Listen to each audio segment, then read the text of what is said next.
Hello viewers, आपको advance study with A D channel को बहुत बहुत स्वागत।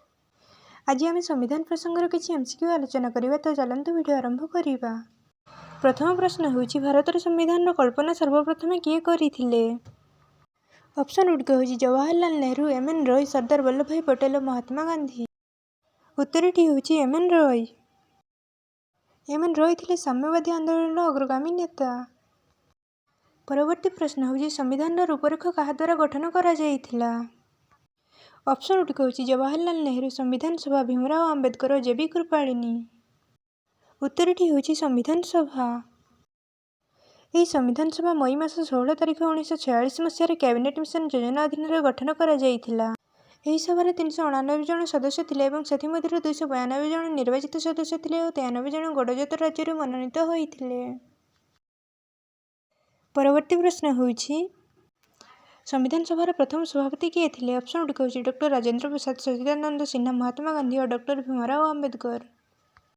उत्तरटी होची सच्चिदानंद सिन्हा। यही संविधान सभार स्थायी सभापति थे डॉक्टर राजेंद्र प्रसाद एवं यही सभार प्रथम अधिवेशन 1946 मसीहा डिसेम्बर मास 9 तारिख बसी। परवर्ती प्रश्न होची, भारतीय संविधान प्रस्तावना केउं देशरू अणा जाइछि? ऑप्शन गुड़िक होची युक्तराष्ट्र अमेरिका, युक्तराज्य ब्रिटेन, फ्रांस और सोवियत रूस। उत्तरटी होची युक्तराष्ट्र अमेरिका। सेहीपरि युक्तराज्य ब्रिटेन रु संसदीय सरकार, एকক नागरिकता और कैबिनेट व्यवस्था अणा जाइछि। तासह फ्रांस रु साधारणतंत्र, प्रस्तावनार उदारता, समता और भ्रातृत्व एवं सोवियत रूस रु मौलिक कर्तव्य, प्रस्तावनार न्यायर धारणा यथा सामाजिक, अर्थनैतिक और राजनैतिक इत्यादि अणा जाइअछि। परवर्ती प्रश्न होची, भारतीय संविधान जरूरीकालीन धारागुड़िक केउं देशर संविधान प्रभावित?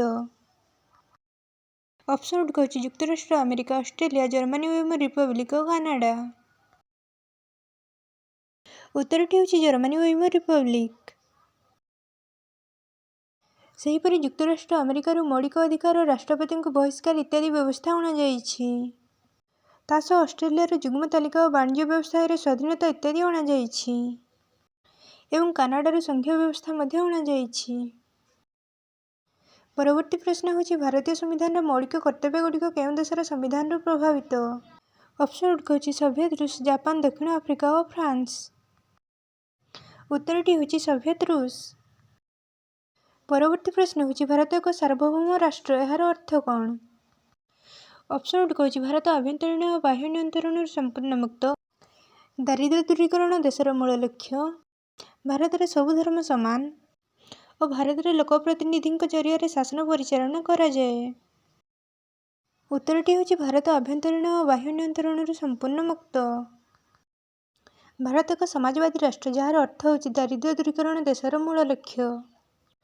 तासह भारत होची एक धर्मनिरपेक्ष राष्ट्र, जार अर्थ होची भारत में समस्त धर्म समान। सेहीपरि भारत होची एक गणतांत्रिक राष्ट्र, जार अर्थ होची भारत में लोकप्रतिनिधि जरिया शासन परिचालन करा जाए। तासह भारत होची एक साधारणतंत्र राष्ट्र, जार अर्थ होची भारत राष्ट्रमुख्य वंशानुक्रमिक नीति शासन क्षमता को आसंती नाही। परवर्ती प्रश्न होची, भारतीय संविधान केउं मसीहा ठारू कार्यकारी होई आसुछि? ऑप्शन गुड़िक होची 1947 मसीहा, 1948 मसीहा, 1949 मसीहा और 1950 मसीहा। उत्तरटी होची 1950 मसीहा। 1949 मसीहा नवेम्बर मास 26 तारिख दिन संविधान गृहीत होइतिला। 1950 मसीहा जनवरी मास 26 तारिख यह कार्यकारी होई आसुछि। परवर्ती प्रश्न होची, केतेतम संविधान संशोधन समाजवादी, धर्मनिरपेक्ष और अखंडता शब्द संविधान जोड़ा जाइछि?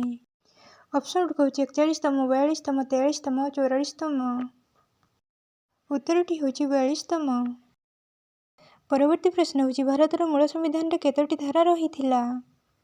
ऑप्शन गुड़िक होची 391टी, 392टी, 394टी और 395टी। उत्तरटी होची 395टी। मूल संविधान 395टी धारा, 8टी अनुसूची और 22टी भाग रहिथिला एवं वर्तमान संविधान 448टी धारा, 22टी अनुसूची और 25टी भाग रहिछि। जदि वीडियोटी आपको भल लगिला, लाइक, शेयर और सब्सक्राइब करियो जमारू भूलिबेनी।